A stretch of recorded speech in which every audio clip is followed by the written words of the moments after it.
In the mid-13th century, Anatolia experienced a dramatic shift in political power following the decisive defeat of the Seljuk Sultanate at the hands of the Mongols. The Battle of Kosa in 1243 marked a turning point that would weaken central authority and alter the trajectory of the region. The Seljuks, once the dominant force in Anatolia, found their capacity to govern diminished, opening space for frontier tribes to assert greater autonomy. Among these groups, the Kai tribe began to consolidate power, setting the stage for the emergence of new political entities. The Seljuk Sultanate of Rum had long served as a stabilizing force in Anatolia, managing a diverse population through a combination of military strength, administrative organization, and strategic alliances. However, the Mongol threat from the east introduced unprecedented challenges. The Mongol military machine, known for its speed, discipline, and innovative tactics, overwhelmed Seljuk forces during the Battle of Kosa. The resulting defeat shattered the Seljuk army and compromised the Sultanate's ability to project authority across its territories. The immediate consequences of this defeat were severe. The Seljuk central administration lost control over frontier regions, and local governors increasingly operated independently. Tribute payments to the Mongols imposed further economic strain, limiting resources available for governance and defense. In this environment of weakened authority, frontier tribes found opportunities to expand their influence and assert autonomy. The Kayı tribe, already experienced in frontier warfare and loyal service under previous Seljuk rule, capitalized on these conditions. With diminished oversight from the central government, tribal leaders exercised greater discretion over military, economic, and administrative matters. Lands previously under tight Seljuk control became spaces where the Kayu could consolidate settlements, manage local resources, and organize defense strategies according to their own priorities. This period of relative autonomy had both military and social implications. The Kaya and other frontier tribes maintained small, disciplined forces capable of rapid response to threats. Continuous engagement in local conflicts honed tactical skills and strengthened organizational structures. At the same time, stable settlements encouraged population growth, agricultural expansion, and trade, providing the material foundation for sustained independence. Economic adaptation was a key factor in the Kayu tribe's rise. They leveraged strategic locations along trade routes and fertile valleys to secure resources, ensuring self-sufficiency in an uncertain political landscape. Markets emerged where goods could be exchanged, and livestock production supported both subsistence and trade.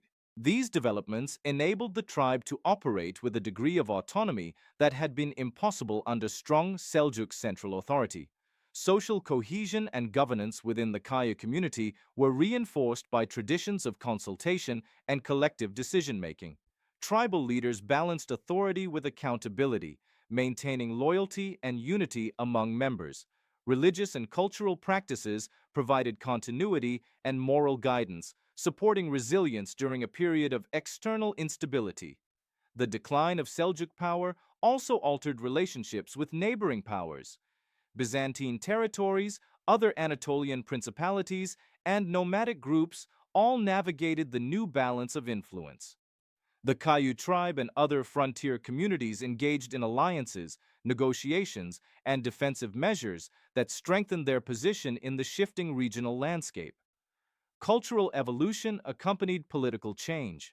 The frontier environment fostered a synthesis of Turkic traditions, local customs, and influences from broader Islamic culture. Oral histories, legal practices, and communal rituals adapted to the realities of semi-autonomous governance. These practices reinforced identity and prepared communities for future leadership roles. Military experience gained during this period proved crucial for future expansion. The Kei tribe's warriors refined cavalry tactics, reconnaissance, and siege techniques while defending their territories. These capabilities would later underpin campaigns that extended influence beyond local frontiers. Discipline, mobility, and adaptability became defining characteristics of the tribe. The weakened Seljuk state indirectly facilitated innovation in governance among frontier groups. With central oversight diminished, local authorities developed administrative structures suited to their circumstances. Appointed commanders, tribal councils, and regional coordinators emerged as practical solutions for maintaining order, managing resources, and defending territories. Religious and spiritual guidance played an essential role in consolidating loyalty and morale. Scholars and spiritual leaders encouraged social cohesion, offering ethical frameworks for leadership and conduct. Their influence helped stabilize communities during a period of political uncertainty. Over time, the Kai tribe's growing independence allowed them to transition from loyal Seljuk auxiliaries to autonomous actors shaping their own destiny. The foundation laid during this period of semi-autonomy provided the political, military, and social structures necessary for larger state-building efforts in the decades to follow. The decline of Seljuk authority illustrates how external pressures can reshape regional dynamics. Mongol conquest weakened centralized control, creating opportunities for frontier actors to expand influence. For the Kai tribe, this moment became a turning point, enabling them to assert authority, consolidate resources, and prepare for future leadership roles in Anatolia. This era highlights the interplay between military defeat, political vacuum, and local initiative. Frontier tribes that had previously operated under central oversight now had the space to innovate and organize independently. The resulting experience in governance, defense, and diplomacy would prove essential in shaping the region's subsequent history. In retrospect, the Mongol victory and Seljuk decline set in motion a chain of events that transformed Anatolia. The Kayu tribe's rise during this period demonstrates the capacity of frontier communities to adapt to changing circumstances, leveraging opportunity from instability. Their consolidation of power and experience in semi-autonomous governance laid the groundwork for future developments that would redefine the region. The story of the Kayu tribe during the decline of Seljuk power underscores the importance of resilience, strategic foresight, and adaptability.